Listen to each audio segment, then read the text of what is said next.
یہ 1980 کی بات ہے جب میں نئی نئی UK شفٹ ہوئی تھی۔ میری ایک بیٹی پاکستان لاہور ہی میں رہائش پذیر تھی۔ ہم بیسکلی لاہور ہی سے بلانگ کرتے ہیں۔ میں اپنی بیٹی سے ملنے اکثر پاکستان آتی رہتی۔ اس کی ایک بہت قریبی دوست شادی ہو کر کراچی چلی گئی تھی۔ میری اس کی دوست کی فیملی سے بہت اچھے ٹرمز تھے۔ ان کی امی کا نام سمیرہ تھا۔ اب کہانی چونکہ انہی کے گرد گھومتی ہے تو اس لیے ضروری ہے کہ ان کی فیملی کا انٹروڈکشن بھی دے دوں۔ سمیرہ کی 2 بیٹیاں تھیں۔ بڑی بیٹی رابعہ جو میری بیٹی کی فرینڈ تھی اور جس کی شادی ہو چکی تھی، اور اس سے چھوٹی صبا تھی۔ بہت اچھی، بہت پڑھی لکھی فیملی تھی۔ سمیرہ خود بھی بہت پڑھی لکھی اور سمجھدار عورت تھی۔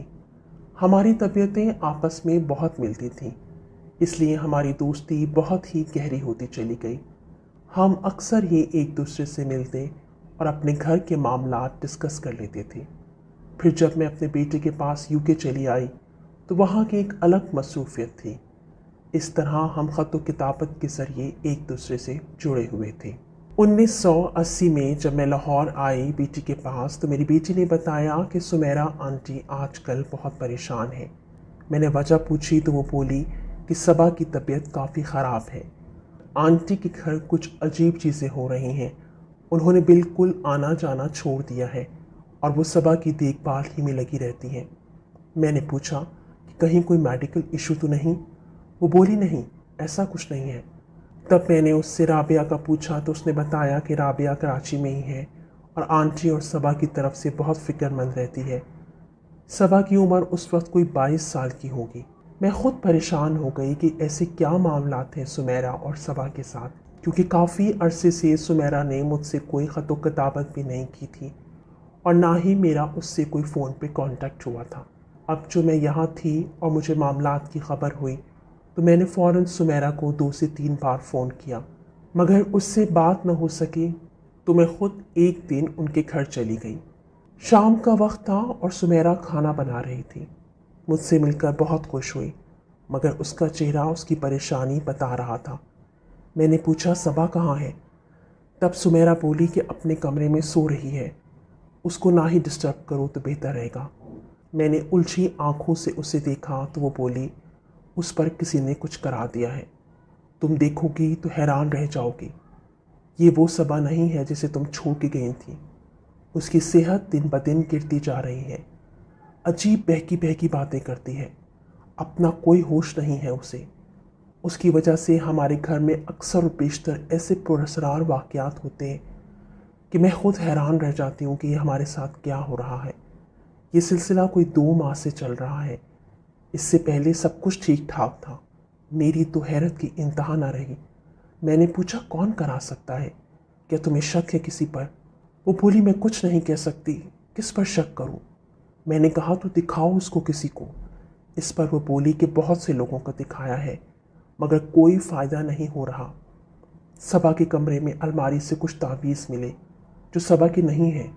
میں نے بہت سے لوگوں کو وہ دکھائے تو وہ کہتے ہیں کہ بندش کرائی گئی ہے، لیکن کوئی توڑ نہیں کر رہا۔ میں بہت تھک گئی ہوں۔ اور یہ کہتے کہتے سمیرہ ہچکیوں سے رونے لگی۔ ظاہر سی بات ہے اس کی جوان بیٹی تھی۔ جوان بیٹی کی فکر تو سب کو ہوتی ہے۔ اس کے رونے سے میں اور بھی اداس ہو گئی۔ میں بہت فکر مند تھی۔ اتنے میں صبا ڈرائنگ روم میں آئی تو میں اسے دیکھ کر حیران رہ گئی۔ اتنی خوبصورت ہوا کرتی تھی وہ صبا، پہننے اوڑھنے میں قابل دید تھی، مگر اب جو صبا میرے سامنے کھڑی تھی وہ بے نور سا چہرہ لیے ہڈیوں کا ڈھانچہ تھی۔ اس کو دیکھتے کے ساتھ ہی احساس ہو رہا تھا کہ وہ کسی تکلیف اور اذیت سے گزر رہی ہے۔ صبا کی باتوں سے بھی ایسا احساس ہوا کہ اس کو خود پتہ نہیں ہوتا کہ وہ کیا بول رہی ہے۔ وہ ایسی نہیں تھی، وہ ایک بہت پڑھی لکھی یونیورسٹی گوئنگ لڑکی تھی۔ میرا تو دل دہل گیا۔ سمیرہ بالکل اکیلی پڑ گئی تھی۔ اس کا کوئی بیٹا نہیں تھا اور میاں کے انتقال کو ایک عرصہ بیت چکا تھا۔ اپنے بچوں کو خود اس نے محنت سے پالا پوسا، پڑھایا لکھایا تھا۔ وہ بہت بہادر تھی، مگر اس وقت وہ بہت کمزور پڑ رہی تھی۔ اسی وقت میں نے فیصلہ کیا کہ میں پاکستان ہی میں ہوں، کیوں نہ کچھ وقت سمیرہ کے ساتھ گزاروں۔ اس طرح اسے دوسرا ہٹ بھی ملے گی اور مجھے ان کے قریب رہ کر حالات کا اندازہ بھی ہو سکے گا۔ उसे इस वक्त किसी अपने की बेहद ज़रूरत थी। सुमेरा मेरे ठहरने का सुनकर खिल उठी। वो कहने लगी कि मैं खुद यही चाहती हूँ कि कोई इस वक्त मेरे साथ हो, क्योंकि मुझे मामलात समझ नहीं आ रहे। शायद मुझ पर गुजर रही है, इसलिए मैं कोई डिसीजन नहीं ले पा रही। मुझे समझ नहीं आता कि मुझे सबा को किसको दिखाना है। उस पर जब दौरा पड़ता है तो मुझे उसको संभालना बेहद मुश्किल होता है। मेरा इरादा यही था कि उसी के घर रहकर हालात देखूं, समझूं, फिर फैसला करूं कि करना क्या है, क्योंकि ऐसे इन हालात में मैं उन्हें छोड़ नहीं सकती थी। सबा खुद बच्चों की तरह खुश थी कि आंटी बड़ा मज़ा आएगा, आप यहाँ रहेंगी। कभी मेरा हाथ पकड़ती, कभी मेरे हाथों को चूम मुझे गले से लगा लेती। वो बच्चों की तरह हरकतें कर रही थी, हालांकि पहले वो ऐसी नहीं थी। मैंने एक और चीज़ नोटिस की उनके घर में। उनके घर में एक वीरानी सी थी। हर चीज़ लग रहा था मैली मैली है। हालांकि रोज़ मुलाजमीन सफाई कर रहे थे, लेकिन एक अजीब उदासी और एक अजीब सी स्मेल थी घर में। मैं हर जगह की खिड़कियां खोल रही थी। सुमेरा ने मुझे अपने साथ ही अपने कमरे में सुलाया और सबा अलग रूम में थी। ये पहला दिन था। सुमेरा से बातें करते करते कब मुझे नींद आ गई मुझे पता नहीं चला कि अचानक मेरी आंख मुख्तलिफ आवाज़ों के आने से खुली। आंख खुली तो देखा सुमेरा बेड पर नहीं थी। मैं आहिस्ता कदमों से कमरे से बाहर आई तो सुमेरा की आवाज़ें सबा के रूम से आ रही थीं। मैं फ़ौरन कमरे की तरफ गई। कमरे से किसी जानवर की गुर्राने की आवाज़ आ रही थी। पहला ख्याल जो आया वो यही था कि शायद कोई बिल्ला वगैरह खिड़की से कमरे में कूद गया है, मगर दरवाज़ा खुलते के साथ ही जो मैंने कमरे में देखा, मेरा पूरा वजूद कांप गया। सबा दीवार की एक तरफ देख देख कर ज़ोर ज़ोर से रो रही थी। वो किसी चीज़ को देख कर डर रही थी। उसके हाथों, बाजुओं और गले पर स्क्रैचेस पड़े हुए थे और उनमें से खून रिस रहा था। ऐसा लगता था कि किसी जानवर ने हमला किया हो, मगर वहाँ पर कोई नहीं था। कभी वो पर्दे में छुप जाती और कहती कि पीछा छोड़ दो मेरा, मत मारो मुझे मत मारो। लेकिन कमरे में कोई नज़र नहीं आ रहा था। उसके बाल खुले हुए थे और मुंह से झाग निकल रहे थे। मुझे देखते ही वो बोली, अब तू भी आ गई? क्या ये काफ़ी नहीं थे हमें तंग करने के लिए?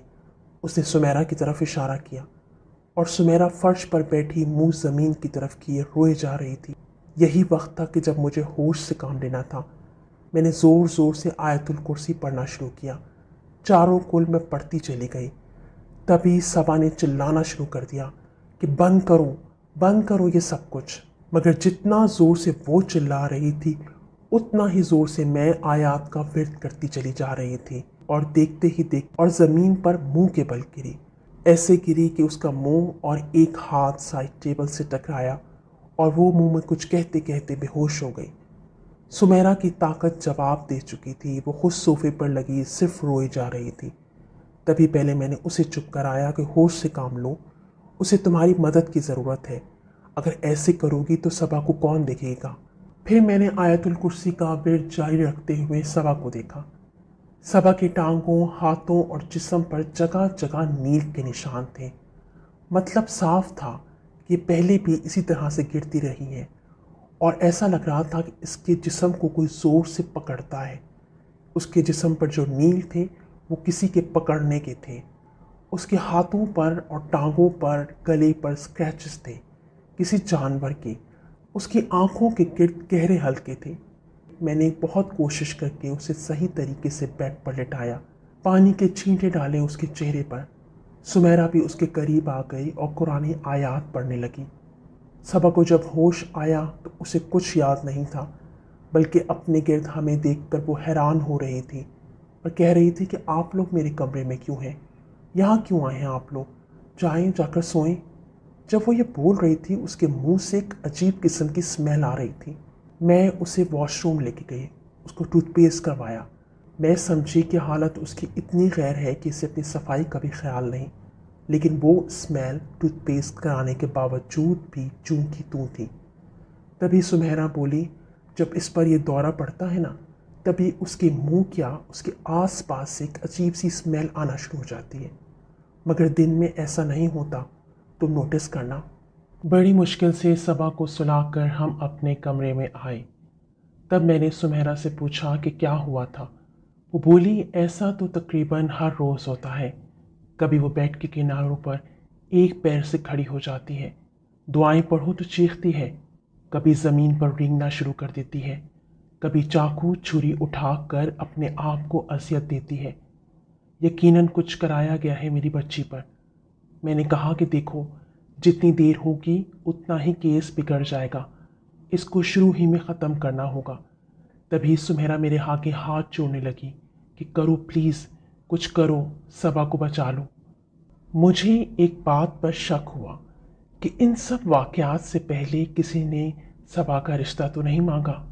सुमेरा ने बताया कि सुमेरा की बड़ी बेटी राबिया, जो मेरी बेटी की फ्रेंड है, उसके देवर का रिश्ता मांगा था राबिया की सास ने, मगर सबा इस शादी पर राज़ी नहीं थी और मैं खुद भी एक घर में 2 लड़कियां देने के कायल नहीं।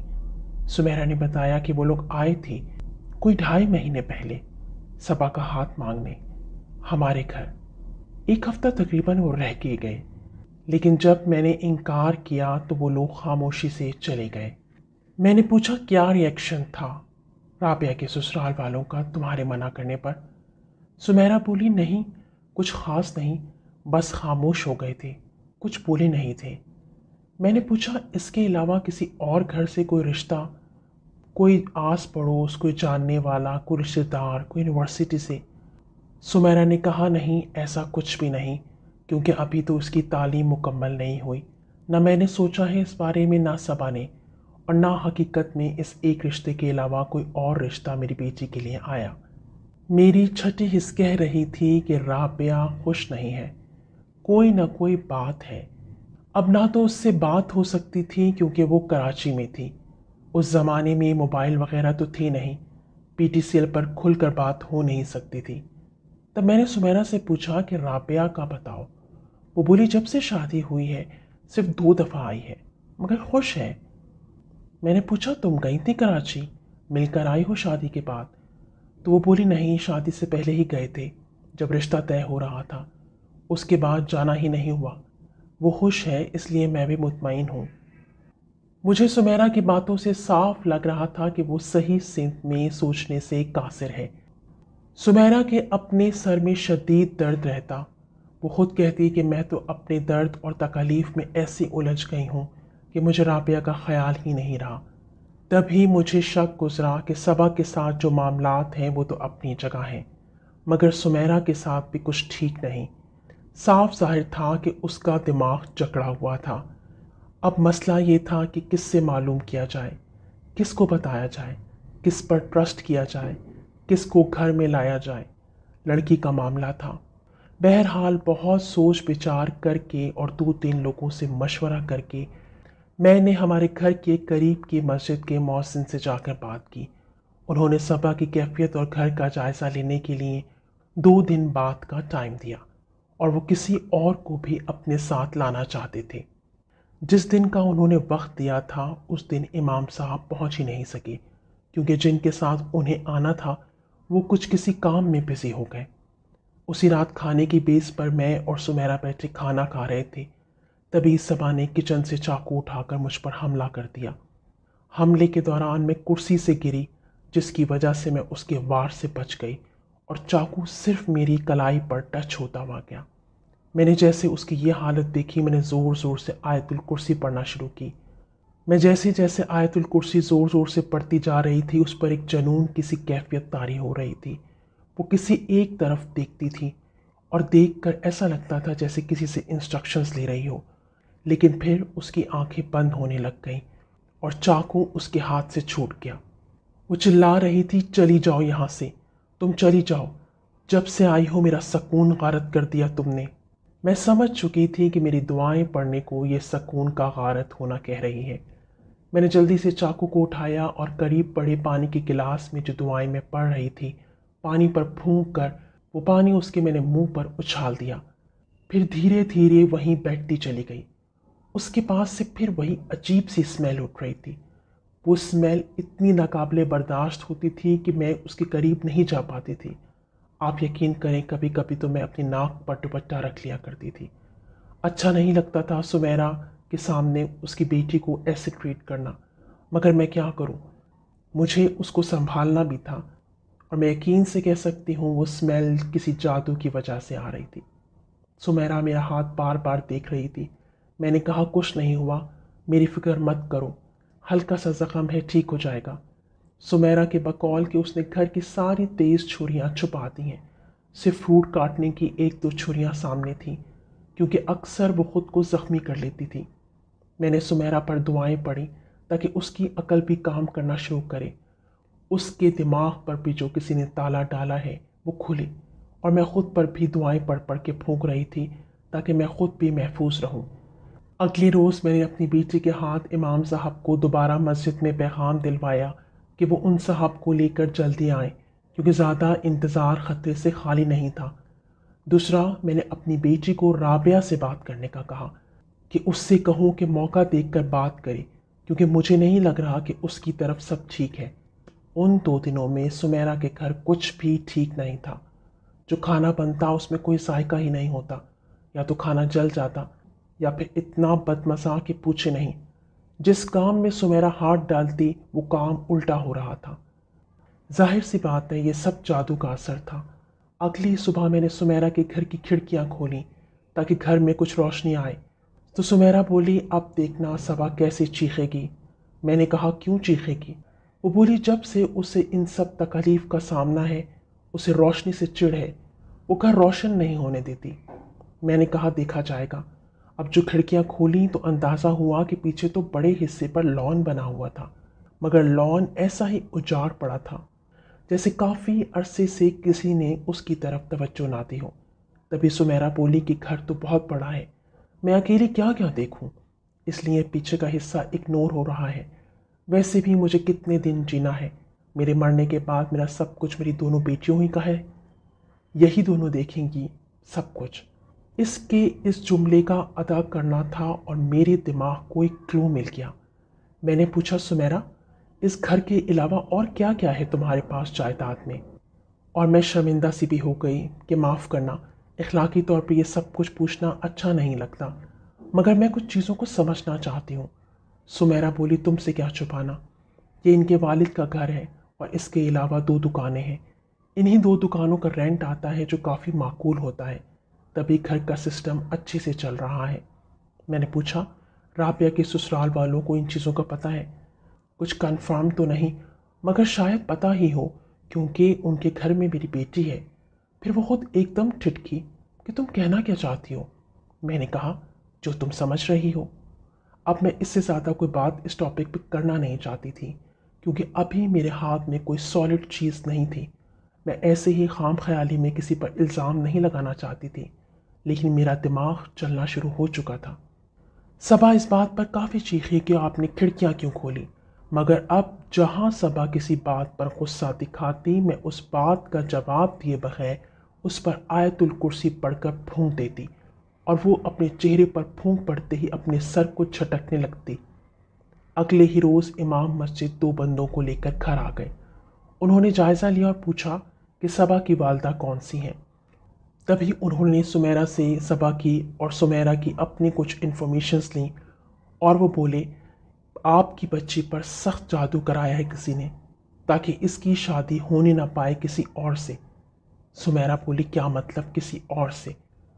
उन्होंने कहा, जो इस बच्ची से शादी करना चाहता है उसी ने कराया है सब कुछ। मैं अपने अंदर पूरी बात समझ चुकी थी। उन साहब ने बताया कि आपके घर के अहाते ही में गढ़ा गया है सब कुछ। जब तक वो चीज़ें नहीं निकलेंगी तब तक मामला ठीक नहीं होंगे। उस सब के बीच सबा की जो हालत थी वो नाकाबिले बयान थी। वो चीज़ें उठा उठा कर फेंक रही थी। तभी उन साहब ने सबा पर कुछ पढ़ना शुरू किया। सबा चीखते चीखते बेहोश हो गई। खैर, सबा को उसी कमरे में बंद कर दिया गया ताकि वो नुकसान न पहुंचा सके, ना अपने आप को ना किसी दूसरे को। सुमेरा ने इजाज़त दे दी उन साहब को कि आप निकाल सकते हैं वो सब कुछ जो हमारे घर में गढ़ा गया है। इमाम मस्जिद ने उनसे पूछा कि आपको अपने घर की सफाई में कभी कोई तावीज़, कभी कोई इस तरह का पेपर, कुछ भी अनयूजुअल मिला? नहीं, ऐसा कुछ भी नहीं। इमाम मस्जिद ने एक पानी सुमेरा को पिलाया कि बहन, आप ये ना समझिए कि आप पर कुछ नहीं है, आप पर भी कराया गया है, आपके दिमाग को काबू में किया गया है, ताकि आप किसी सही सिमत में सोच ना सकें, और दूसरा सबा की शादी के लिए कराया गया है। उन्होंने सुमेरा को और मुझे एक तस्बीह दी कि बस आप ये पढ़ते रहें इस तमाम प्रोसेस में जबकि हम खुदाई कर रहे हैं। तभी उन्होंने हमारे सामने उस पिछले हिस्से को, जो एक उजाड़ लॉन का मंजर पेश कर रहा था, एक जगह से उन्होंने खुदाई शुरू करवाई। ज़रा से खोदने पर ही चीज़ें बाहर आना शुरू हो गईं। चीज़ें निकल रही थीं और उधर सबा की आवाज़ें कमरे से बाहर आना शुरू हो गईं। वो चीख रही थी। सुमेरा घबरा गई कि मेरी बच्ची कमरे में अकेली है। तभी उन साहब ने कहा कि अभी उसकी हालत ठीक हो जाएगी। अब आते हैं कि उस घड़ी में से क्या क्या निकला।